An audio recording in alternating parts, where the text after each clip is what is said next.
Hey, hi guys, welcome to Electricity Market in India. So, first of all, welcome to this channel. A very happy new year.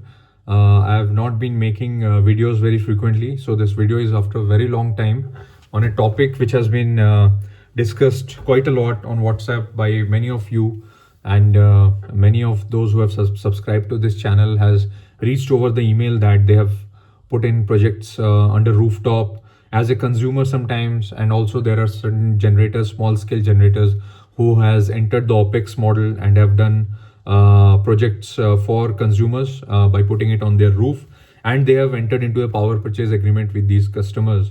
One of the major issues which they are facing is that they produce the power, but the consumer only pays for what he consumes. So, for example, he produces 100 units of power in the month and customer only consumes 80 units.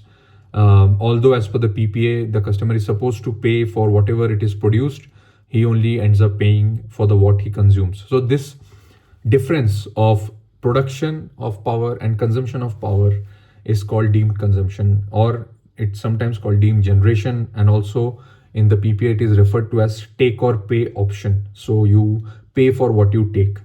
Now we need to understand why this happened in most of the projects, and why even after explaining this to the customers, they fail to understand the implication of this clause. Now what happens in the deemed consumption is that basically uh, when you are putting up a solar project for any consumer, you basically do a sizing of the plant. The sizing is very important because you should not oversize the plant, so that you should not put a plant which will produce more power than what the customer can actually consume, and also you should not undersize the plant so that you waste a lot of space and you waste the actual power requirement of the customer, and you end up putting up a small system for the customer. So ideally, yeah, the sizing of the plant should be such that whatever power is produced over the year, it should get 100% consumed by the customer.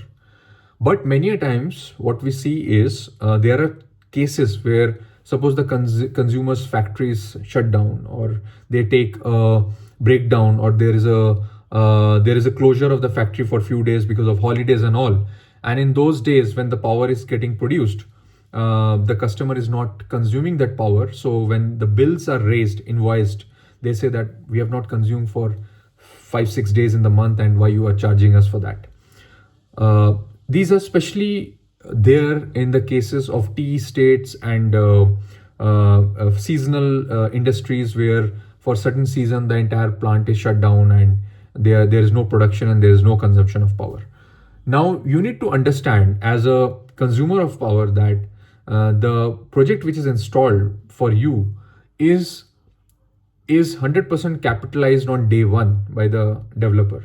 Whether it's 100% equity which he has put in this project, or it's a debt finance project from the banks, irrespective of how it is getting financed, the recovery of the cost of the plant depends completely on the cash flow which is coming from the generation of units. And once it is getting generated, the customer has to pay the amount for that. Then only this entire amount is getting capitalized. So as from customer point of view, you need to understand the pain of the developer who is putting their own money for your power saving, and if he is not getting paid for what it is getting produced, then the entire project can become a non-performing asset for the lender, and technically the installer can go bankrupt if his cash flow requirements are not met. So keeping in this mind, there are certain mitigation measures which as a consumer you can take in this kind of deemed consumption case.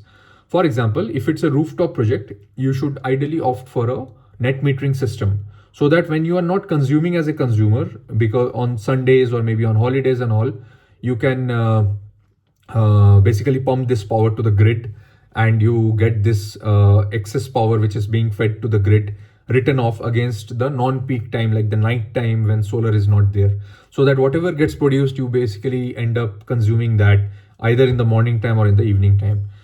If you have done an open access project where you have installed the plant in some other area and your consumption is in some other area, in that cases, ideally you should go for banking of power which you are not consuming. you need to learn the banking regulations of the state before sizing the plant properly, so that the power doesn't get waste.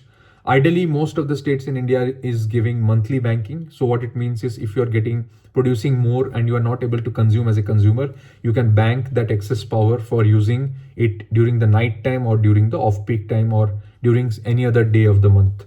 So by doing this, you basically mitigate the deemed consumption or deemed generation issue, and the generator is also happy because he gets paid for whatever is produced. The consumer is also happy because he end up paying for the entire power quantum which is getting produced.